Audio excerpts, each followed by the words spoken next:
Dave, how we doing? I'm good, Mike. Welcome everybody else to SVC Sports Weekly, hosted by Nosek Gage. I am Nosek, he is Gage, and we're going to get right into it this week. I know our first two shows were a little long-winded, but we're going to try to condense things for you, as I'm sure everybody out there is very, very busy, just like ourselves. Dave, we're going to go down the home events real quick for the viewers out there. Monday's women's soccer contest versus Wheelock College, scheduled for October 7th, has been postponed. As we record here on Monday afternoon, it is absolutely pouring out there, so a good call to not have the Wheelock Wildcats come up to Vermont on Monday, and that game is right now hoping to be rescheduled for Wednesday, but that is still to be determined. Check back to svcathletics.com for an updated schedule.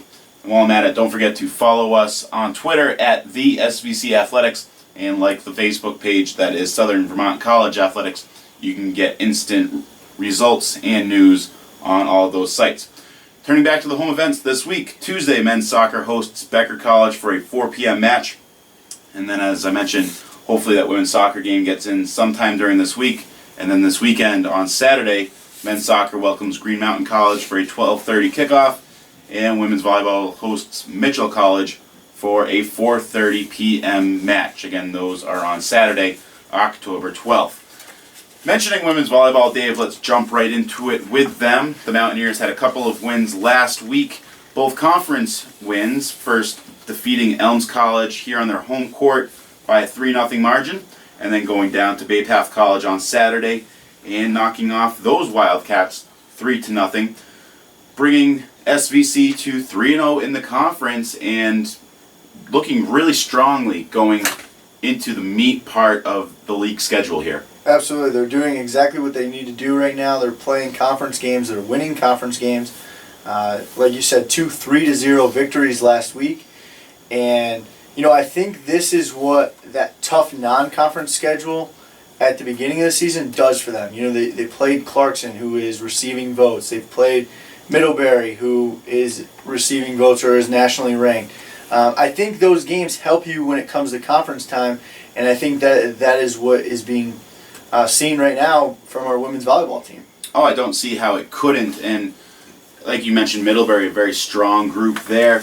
When the Mountaineers go up and face those kind of teams, they can take those small things away from those matches and say, we did this well, we need to work on this. So when it comes time for the conference matches, as you mentioned, they're very well prepared and they're going into them with some confidence. And now they're starting to play with that, I hate to use the word swagger, but you can kind of see it, and again, their momentum is rolling. You go back to last week when they knocked off Regis 3-2, something I thought about over the weekend. This team is 3-0 when it comes to the fifth set.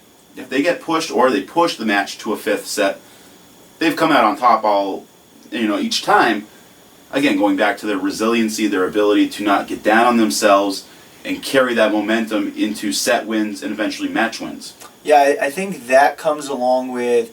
And even though the key players, the core players of Danielle Hilos and Jessica Alvarez aren't back from last year, I think it's still that same culture of expecting to win when you get to that fifth set, expecting to win these conference games. And I think that is huge. And it just goes to show you, as programs succeed here, that mentality carries over year to year. And so with those two wins, as I mentioned, the Mountaineers now 3-0 in the conference. They move back to 500 ball, 6-6 overall on the season. Them and Newberry are the only undefeated teams when it comes to conference play. So we look ahead to this week's schedule. They get Becker coming in, who is 0-3 in the conference, 2-14 overall. That's on Wednesday, they're at Becker Wednesday. Then they have Mitchell come in on Saturday. Mitchell right now stands at 1-1, only 4-9 overall. Their one win was over Becker. So if they play the way that we saw them play last week, they could end this week 5-0 in conference, solidifying a postseason berth. And now, is it too far ahead of ourselves to say that they could be looking at that potential bye as the 1 or 2 seed? I think, like you said, they got to take care of this week first. But I think if they take care of business the way that they should, as records show this week, I think that's what we start talking about is, hey, can we host the playoffs once again? That Final Four, can we host it this year? So looking at the remainder of their conference schedule, as we mentioned, They are at Becker Wednesday, and then they host Mitchell on Saturday. Then next week, they turn to a non-conference match that's really important, as we mentioned, when they go down to Williams College. A little bit of a rivalry that's formed here in that sport over the last couple of years, and that gets them prepared for Daniel Webster, currently 4th in the conference. Then they host Newberry, as I mentioned, undefeated, currently 2nd in the conference. And then they go to Leslie to finish the season off, currently 3rd in the conference. So if you look at the standings up to this point and the teams at which they've played against, you might say that they've had the bottom of the conference and that they have to finish with the top of the conference. But how much does that actually play into their overall results? First of all, going back to what you're saying here, is I think that Williams game sets them up perfectly. I think it sets them up, like you said, for those 3 tough games. And then you got to beat the teams in order to win the league. You got to beat the teams on top. So I think it's a really good thing. As you've talked about, it's a momentum team. The fact that they're going to be playing well, I think that'll carry into those 3 games against Daniel Webster, Newberry, and Leslie. And that's really at the end of the season where you want to be playing your best of your sport, and hopefully they're doing that so they can play those tough teams at the end. Just a couple of players here to quickly highlight. Obviously, we have to mention senior Carrie Balthazar, who hit .351 for the week. Almost had a triple-double in that match at Bay Path with 9 kills, 12 assists, 10 digs. She also recorded 9 kills, 9 digs, 5 assists. Versus Elms back on Tuesday. Very great all-around player who we saw was the primary setter last year. She's had to take on more of the attack role. So, helping Jess Delgado, who had been tremendous offensively all year when it comes to the attack side. And then helping out with the assists, helping out with digs. That led her to being named the NECC Player of the Week. And it's great where we had Delgado named that last week. When you have a team that can have multiple people get those accolades and really help out, that's when you know that you have something going. Exactly. That's why you see the success in the wins and losses, because you got more than one player that's playing well. So absolutely. And real quickly, I think a big strong part of this team and an important aspect of them is their defense. Obviously, as we've mentioned, the offense doesn't compare to last year where you had Jess Alvarez and Danielle Heelis flying above the net, and other players have had to kind of fill in those roles, and they've done a pretty good job, but they've had to make up more defensively, and I think they've done so. They're at the bottom of the conference when it comes to service aces per set, but how much does that really tell you? I think the really big number, and what you see when you watch this team, is they limit those reception errors off of the serve. They get really low. Against Elms, even the players who don't get a whole ton of time, like a Caitlin McGrath, was in there. She got a couple digs. She was helping out on the serve. And it helps when you don't let the team score a point off of that first hit. Right, exactly. It's not so much what you're scoring on your service, but what you're limiting on the other team's serve. So absolutely, good stat right there.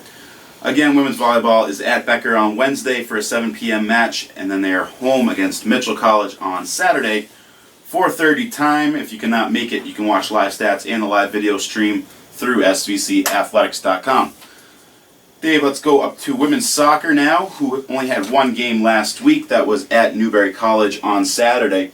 So kind of a nice rest for the Mountaineers, catch up on sleep, homework, rest, whatever they needed to do during the week and prepare for that Newberry game. They went down there, won in fairly convincing fashion, 5-1 over the Nighthawks. Freshman Melody Orrell scored 3 goals, 2 in the first half, including the eventual game winner. So that was great to see her break out and have all of her hard work really pay off in dividends and put her team in a position for that win. Yeah, Mel is someone who's been playing really well, and like you said, it finally paid off. 3 goals, and good, remarkable game right there for her. And the whole team played pretty well. You want to talk about remarkable? I was actually able to be down in the Boston area to watch that game preceding my trip to MLB postseason, but that's another story. Jocelyn Ortega with a 30-yard launch to cap off the scoring for the day. They say bend it like Beckham, and They might have to change it to Bend It Like Ortega. An absolutely remarkable shot that just sailed right in over the keeper's head. And again, capped off that day. They came away with a strong sense of unity after that game and say, hey, if we can play like this, if our defense can hold tight, we can get into the postseason and we might be able to turn some heads once we get there. Yeah, and talking about this game a little bit, I think the big point, and like you said, you were there, is they were up 2-0. Newberry came back and scored to make it 2-1 to start the second half, and then they really started to pour it on at the end, and sort of a gut check in Coach Michael Zauzig's words of what they had to do, but they showed that they are resilient, and this is a team that might be competing at the end of things here. That they're starting to get on a little bit of a run. Schedule is a little bit favorable right now, and hopefully they can host a playoff game. I think that's the goal. Continue to make progress in the program. So good win, and like you said, big week coming up with Wheelock. The game's to be determined, and then Mitchell this weekend. So big week for the women's soccer program. Yeah, with that win at Newberry, they are now 2-1 in the conference on the season. You look at the conference standings, and anybody who knows this league expects Leslie University to be up there, and they are 4-0 overall, or 4-0 in the conference. 10-11 overall. I'm sorry, 10-1-1. The hyphen is really small. 10-1-1. Obviously a powerhouse, but after that one seed, which I think people are willing to concede to Leslie, the rest of the conference is up for grabs. Again, Southern Vermont at 2-1. Elms and Becker both right there. Bay Path 2-1-1. Regis is at 1-1-1. So it's still early going here. There's a lot of soccer to be played, but we are in a position where you can almost control your own destiny, especially since they've already played Leslie and they have that match out of the way. Yeah, and I think the result against Leslie, and as we talk about, you don't want to do A versus B versus C type deal, but I believe it was one of the closest matches that Leslie has had in conference play. And like you said, Leslie is that team that is the powerhouse in the NECC. They tied a team that's receiving national rankings, MIT. Their only loss is to Middlebury, who is a NESCAC, obviously the powerhouse of New England soccer. But I do think that this team has a lot of talent. I've said it from the beginning. I think they played a tough non-conference schedule, and it just took that first win to get them rolling a little bit, and you're starting to see it right now. I think you're absolutely right with that point. And as you mentioned, they have Wheelock hopefully this week, who right now sits at 0-3 in the conference, 0-9. So again, if they can play their defense that they know how to, that strong back four, and then get a couple goals on the offensive end, they can come away with a win there. Mitchell, 1-2, 1-7 overall. Again, you play your style of soccer, and those results will come. And now you could be looking at 4-1 going into the last couple weeks of the season, which they end the schedule with Elms, Bay Path, and Regis all in order. Again, they're all within the mix of things. So you've got to not take a day off, definitely can't take a week off, and continue to stay focused and keep working, rain or shine. Absolutely, that's why they're in the gym right now practicing. You can't take a day off, so absolutely. And I think I failed to mention that Oral was named the NECC Rookie of the Week. No surprise there due to her hat trick that she scored at Newberry College. Congratulations to Melody for that honor. Flip over to men's soccer now. Kind of a tough week for the Mountaineers. They started at Skidmore, who is always a very good team, a very strong program that they have running up there. And again, 4-0 loss up at the Thoroughbreds back on Tuesday. And then the Mountaineers lost down at Mitchell College 4-1 on Saturday. So now they have some makeup to do within the conference, and they have to use this week in which they're home against Becker College on Tuesday to really get back into things. Then they host Green Mountain in a non-league game, but just because it's non-conference doesn't mean you can't utilize it to get better in various aspects of your game that you need to in order to win those conference games. Yeah, there's always a point on your schedule you look at and you say, where are we going to go? Are we going to climb the ladder, or are we going to hit the slide and drop?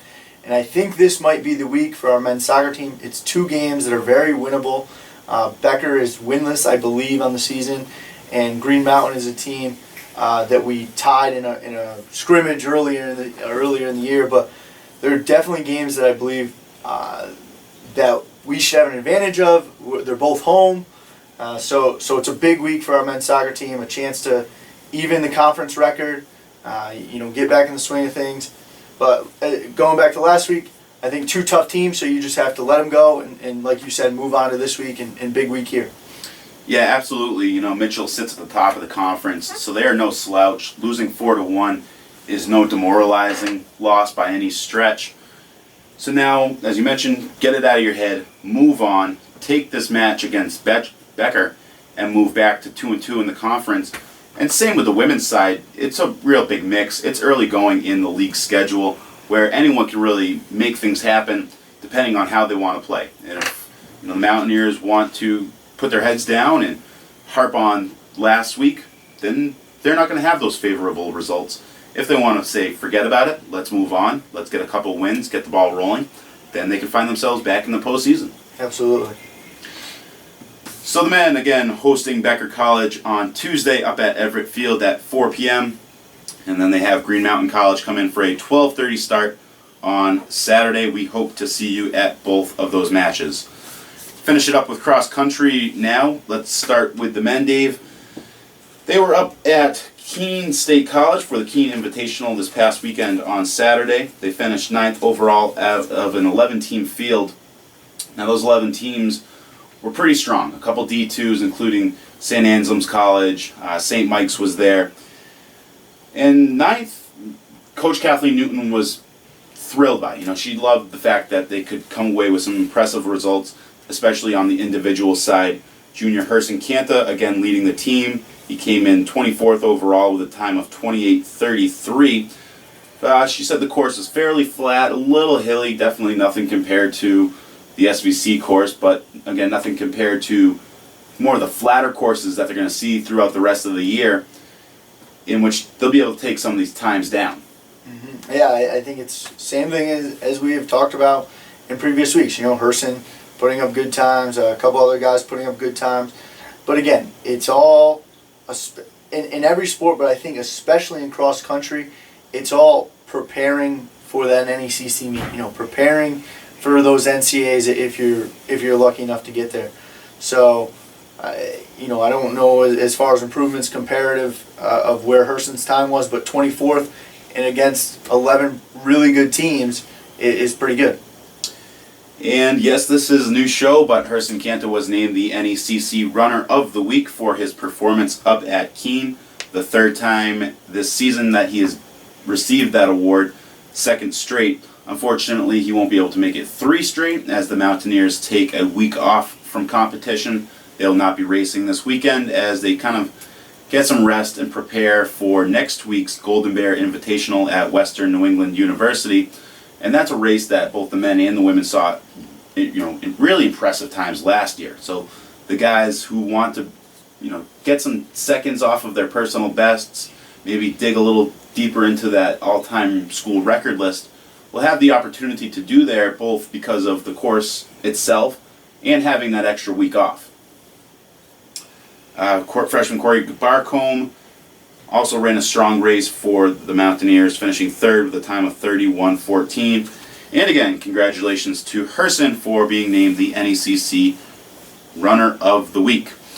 Over to the women's side, and the 4th weekly award for the Mountaineers went to freshman Skylar McGuire, who came in with a time of 21 minutes and 12 seconds on the 5K course up at Keene. She's been doing very well this season. I think that is no surprise to anybody who saw her, first results. And she's been able to keep up that work ethic, keep training week in and week out to come away with these great times and, help the Mountaineers get up there in the points. Unfortunately, they only brought 4 women to race, so they did not finish and place as a team, but it wasn't very necessary as the NCAA rules dictate. Yeah, I think, the one thing with Skylar is there's a lot of consistency. Every week she's within a minute or two of each time, no matter if the course is a little more hilly, if the course is flatter. You're not seeing a major change. You're just seeing a few seconds here and there. So the consistency is huge, especially in the sport of cross country. I think that's something that you definitely have to do well, is be consistent. Now again, the women also take the week off, you put that loosely in quotes. It's not like they're just not practicing, not training, but they don't really have to prepare for a race, so they can kind of rest up a little bit more than they normally would and utilize the weekend to, again, catch up on whatever they need to do, kind of even just take some mental stress relieving activities, whatever they do. I'm not exactly sure. But that prepares her and the rest of the team for the Golden Bear, a chance to take some more time off of those personal records. And, she's shooting for that 20 minutes, 7 seconds that is owned by head coach Kathleen Newton. So I know that's certainly in the front of her mind. But that is preparing them for the week after, which is pretty much the season and what they're training for all year, which is the NECC championship meet. When you're looking at that conference championship, you're saying, who are they going to be going against?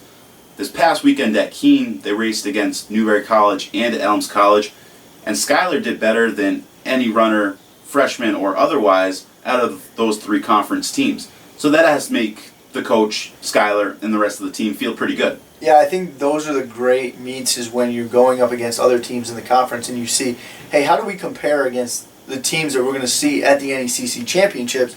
So that's really great news, is to hear that she beat all of the other runners from the other teams in our conference. And once again, congratulations to Skylar for being named the NECC Rookie of the Week. Don't forget, home events this week. Men's soccer on Tuesday afternoon hosts Becker College for a 4 p.m. match. Saturday, men's soccer hosts Green Mountain College at 12:30. Women's volleyball has Mitchell College come in for a 4:30 match. And women's soccer is hoping to be made up sometime this week.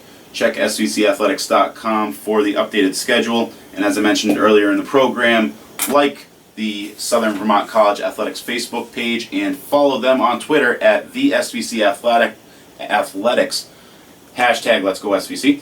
And you can get really instant updates about scores, schedules, news, and everything else. We'd like to thank you all for joining us here on SVC Sports Weekly. We'll catch you next week. Go Mountaineers!